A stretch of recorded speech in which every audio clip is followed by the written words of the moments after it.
Okay, welcome to Chapter 2, everybody. So we're starting Chapter 2. So just a couple things I want to let you know. At the end of Chapter 3 will be our first exam, right? You have 2 exams in the course. At the end of Chapter 3 will be an exam. You will get a practice exam, so you get some kind of a sense of what the test might be like. And, I'll give you some more information as we get closer to it. But you will have a practice test so you can get some idea of what to expect. The practice test is not going to be identical to the actual test. I do reserve the right to go through and make changes, but at least you'll have some sense of, the type of problems that might be asked and stuff like that. So just be aware of that. So we're about 2 chapters away.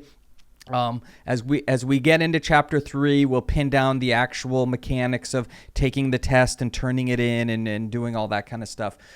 So we'll get that taken care of. As far as Chapter 2, the first half of Chapter 2 should be largely review. So like 2.1, 2.2, 2.3, 2.4. You really should have seen most of that. There's a couple of new ideas. The difference quotient is a little bit new, and even or odd functions, but those are kind of minor. Most of the material from those sections you've seen before. There is a little bit of new stuff. And then we get into 2.6, 2.7, and 2.8. Some of that material may be newer to you, so just kind of be aware. Just like usual, there's videos in there to guide you through it. I put my videos in there, which are a little bit shorter and kind of covering the main ideas, the things that I think are most important. And then there is sometimes some videos from other creators that go way, way more in detail. So if you feel like you need more detail, you can watch those and you'll just get all the information that you need to possibly learn about this material, okay?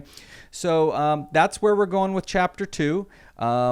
There will be, I still have to edit it here, but there is going to be a discussion at the end of Chapter 2, just like there has been at the end of each chapter. So pay attention to that. And then, like I say, we're ramping up for an exam at the end of Chapter 3. Chapter 3 is a big step up. That's the first chapter where it's largely new material. 3.1 you might have seen before, but some people consider that one of the more challenging chapters of the entire course. So it is a big step up. So just kind of be ready for that.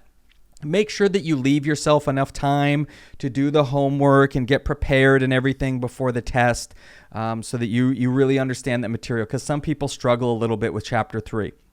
So make sure you're getting help if you need it. The tutoring center has all sorts of hours, and from what I hear right now, not a lot of people are using it. So you definitely can get some help from the tutoring center.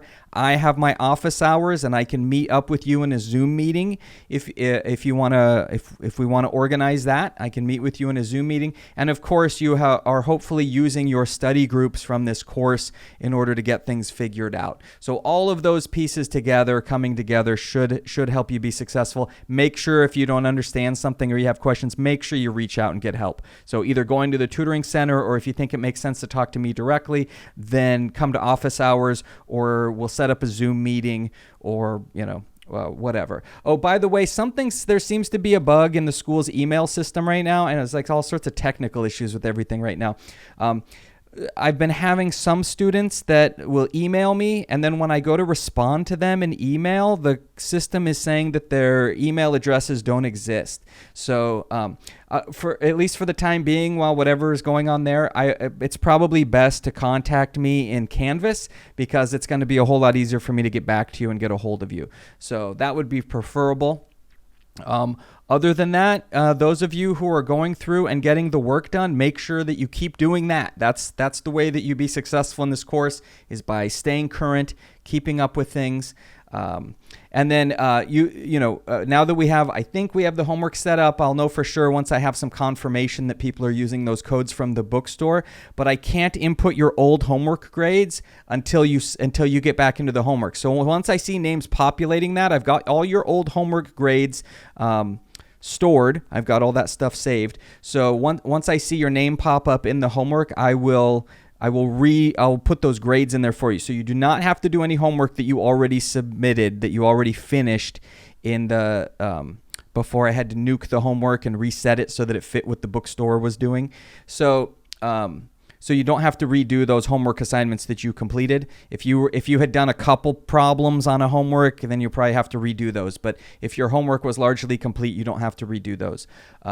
And just as a side note, I mentioned this in the announcements, but I also want to make sure everybody understands it's this weekend is census, and I have to drop people. I'm contractually obligated to drop people who are not making adequate progress in the course.